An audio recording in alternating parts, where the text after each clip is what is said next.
Doctor Sudha Kannan astro TV நேயர்கள் அனைவருக்கும் வணக்கம். நம்ம குரு பெயர்ச்சி பலன் மேச ராசிக்கு எப்படி இருக்குது அப்படின்றத இந்த வீடியோவில் பார்க்க போகிறோம். தைரியமான, தன்னம்பிக்கை மிக்க, நல்ல அதிகார அமைப்புள்ள மேசராசி அன்பர்கள் எல்லாருக்குமே குரு பகவான் ஜென்மத்திலிருந்து விலகிட்டார். உங்களுடைய தனஸ்தானத்துக்கு போகிறாரு. அப்போ தனஸ்தானத்துக்கு ஸ்தான பலன் அப்படின்றதும் சில விஷயங்கள் இருக்குது. நம்ம குருவோடைய பார்வை பலன் மட்டுமே எடுக்கணும்னு அவசியம் இல்லை. தனஸ்தானத்தில் இருக்கிறதுனால கண்டிப்பாக உங்களுக்கு மேசராசிக்காரர்களுடைய தனஸ்தானம் உயரப்போகக்கூடிய வாய்ப்பு நல்லாயிருக்கும். இது நாள் வரை தடைபட்டு இருந்த திருமண விஷயங்கள், குழந்தை பேரு, வீடு கட்டுதல், நிலம் வாங்குதல், இந்த மாதிரியான சுப நிகழ்வுகள் நிறைய நடக்கிறதுக்கான வாய்ப்பு அவங்களுக்கு இருக்கும். அவங்களுடைய 6ஆம் இடத்தை குரு பகவான் பார்க்குறாரு. அரசு அங்கீகாரம் நிறைய கிடைக்கிறதுக்கும், அரசு வேலை எதிர்பார்த்துக்கிட்டு இருந்தவங்களுக்கு நிறைய வாய்ப்பும் அவங்களுக்கு இந்த வருஷம் கிடைக்கும்.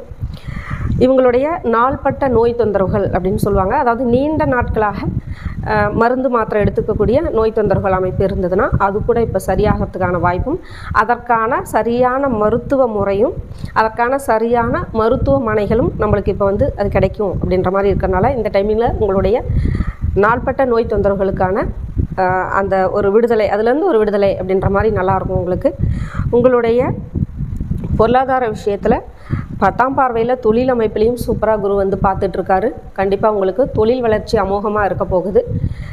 புகழ், கௌரவம், அந்தஸ்து எல்லாமே அந்த ஸ்தானம் தான். அதனால் உங்களுடைய புகழ் இதுக்கு மேலே நல்ல மென்மேலும் உயரக்கூடிய வாய்ப்பும், நிறைய தொழில்களில் இன்வெஸ்ட் பண்ணக்கூடிய வாய்ப்பும், தொழில் ஏற்கனவே வச்சுக்கிறவங்களுக்கு அதில் பெரிய லெவலில் இன்க்ரீஸ் ஆகக்கூடிய வாய்ப்பும், தொழில் லாபங்களும் வளர்ச்சிகளும் நிறைய கொடுக்கக்கூடிய வாய்ப்பு நல்லாயிருக்கும் அப்படின்ற மாதிரியும் இருக்குது. உங்களுடைய பிள்ளைகளுடைய கல்வி முறைகள் மற்ற விஷயங்கள் எல்லாமே இந்த வருஷம் அடுத்த கட்ட வளர்ச்சிக்கு போகக்கூடிய வாய்ப்பாகவும் இருக்கும். பொதுவாகவே பார்த்திங்கன்னா மறைபொருள் ரகசியங்கள், தொல்பொருள் ரகசியங்கள், இந்த மாதிரியான விஷயங்கள்லாம் கொஞ்சம் நாட்டில் நல்ல ஒரு அங்கீகாரத்தோடையும் அதில் ஒரு முன்னேற்றமான அமைப்பும் கிடைக்கக்கூடிய வாய்ப்பும் இருக்கும் அப்படின்ற மாதிரி இந்த வருஷம் நடந்துகிட்ருக்கு. குரு பகவானுடைய அமைப்பில் உங்களுக்கு பார்த்திங்கன்னா திருமணம், வேலைவாய்ப்பு, தொழில் வாய்ப்பு, சம்பள உயர்வு, இடமாற்றம், வெளிநாட்டு பயணம், இந்த மாதிரியான விஷயங்கள் நல்லாயிருக்கும். உடல் அமைப்பில் ஏதாவது சங்கடங்கள் இருந்ததுனாலும் அதற்கான மருந்து மாத்திரைகள் உங்களுக்கு தெளிவாக கிடைக்கும்.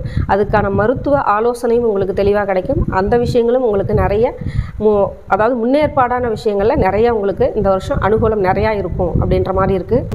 எதிரி பயம், கடன் தொந்தரவு அமைப்பு, நோய் தொந்தரவு அமைப்பு, இது எல்லாமே உங்களுக்கு ஃபுல்லாக ரிலீஃப் ஆகிட்டு நல்ல ஒரு சுகமான அமைப்பு கிடைக்கக்கூடிய வாய்ப்பு இருக்குது அப்படின்ற மாதிரி எல்லா விஷயங்களுமே மேசராசிக்காரங்களுக்கு நல்ல அனுகூலமாக கிடைச்சிக்கிட்டு தான் இருக்குது. இதை இன்னும் நம்ம மென்மேலும் பயன்படுத்திக்கலாம் அப்படின்றதுக்கு நீங்கள் மலை மேலே இருக்கக்கூடிய முருகருடைய வழிபாடு எடுத்துக்கிட்டிங்கன்னா உங்களுக்கு இன்னும் அதில் முன்னேற்றம் கிடைக்கும் அப்படின்ற மாதிரி இருக்கும். இவ்வளோ நேரம் நான் சொன்னது எல்லாமே பார்த்திங்கன்னா மேசராசிக்காரர்களுக்கான பொதுவான குரு பெயர்ச்சி பலன்கள் தான். மேலும் இதை பற்றி விவரங்கள் உங்களுக்கு தெரிஞ்சுக்கணும் அப்படின்னா இது என்னன்னா எல்லாருக்கும் இதே மாதிரி பலன் தான் நடக்கணும் அப்படின்ற கட்டாயம் இல்லை. அது சில பலன்கள் மாறுபடலாம். அது அவங்களுடைய ஜாதக அமைப்பில் இருக்கக்கூடிய கிரகங்களோட அமைப்பும் திசாபத்திகளோட அமைப்புக்கும் அடிப்படையில் தான் அவங்களுக்கு பலாபலன் நடக்கும். அதை பற்றி தெரிஞ்சுக்கணும்னா நீங்கள் இந்த வீடியோவில் இருக்க நம்பருக்கு கான்டாக்ட் பண்ணுங்கள்.